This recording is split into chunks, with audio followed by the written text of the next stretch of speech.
दोस्तों, बहुत से लोग गंगा दशहरा पर हरिद्वार, ऋषिकेश, वाराणसी या प्रयागराज नहीं जा पाते। ऐसे में घबराने की बिल्कुल जरूरत नहीं है। आप अपने घर पर ही गंगा स्नान का पूरा पुण्य पा सकते हैं।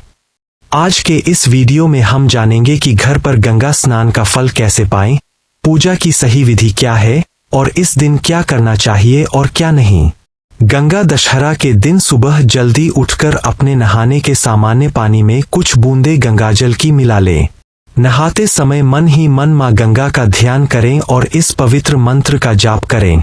गंगे च यमुने चैव गोदावरी सरस्वती नर्मदे सिंधु कावेरी जलेस्मिन सन्निधि कुरु।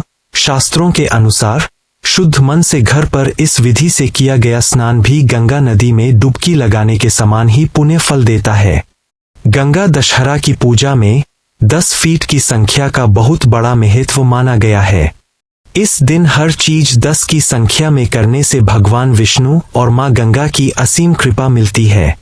स्नान के बाद तांबे के लोटे में जल, रोली, अक्षत और पीले फूल लेकर सूर्य देव और मां गंगा को अर्घ्य दें।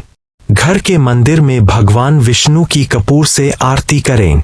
पूजा के समय संभव हो तो 10 दीपक जलाएं, भगवान को 10 प्रकार के फल या मीठे का भोग लगाएं और पूजा में 10 प्रकार के फूलों का इस्तेमाल करें।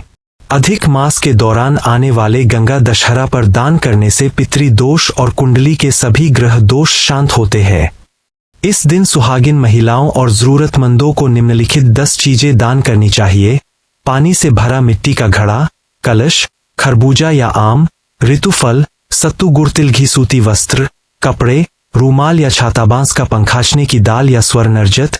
सामर्थ्य अनुसार। अब ध्यान से सुनिए कि इस दिन आपको क्या करना चाहिए। गंगा स्नान करें और गंगाजल से पूजा करें।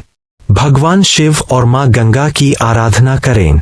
गरीबों को दान दें, दीपदान करें और गंगा स्तोत्र का पाठ करें। लेकिन सावधान, इस दिन कुछ चीजें भूलकर भी नहीं करनी चाहिए। नदी और जल स्रोतों को गंदा न करें, किसी का अपमान न करें, क्रोध और नकारात्मकता से दूर रहें और तामसिक भोजन, प्याज, लहसुन के सेवन से बचें। पौराणिक कथा के अनुसार इक्ष्वाकु वंश के राजा सगर ने एक अश्वमेध यज्ञ किया था। तब इंद्रदेव ने यज्ञ का घोड़ा चुराकर कपिल मुनि के आश्रम में बांध दिया। उस समय राजा सगर के 60,000 पुत्रों ने जब घोड़े को ढूंढते हुए कपिल मुनि का अपमान कर दिया तो मुनि ने क्रोध में आकर उन सभी को भस्म कर दिया। राजा सगर के वंशज राजा भगीरथ ने अपने पूर्वजों की आत्मा की शांति और मोक्ष के लिए कठोर तपस्या की। उनकी तपस्या से प्रसन्न होकर मां गंगा धरती पर आने के लिए तैयार हो गईं। लेकिन गंगा का वेग इतना तेज था कि यदि वे सीधे धरती पर आतीं तो पूरी पृथ्वी पाताल में धंस जाती। तब भगीरथ ने भगवान शिव की आराधना की।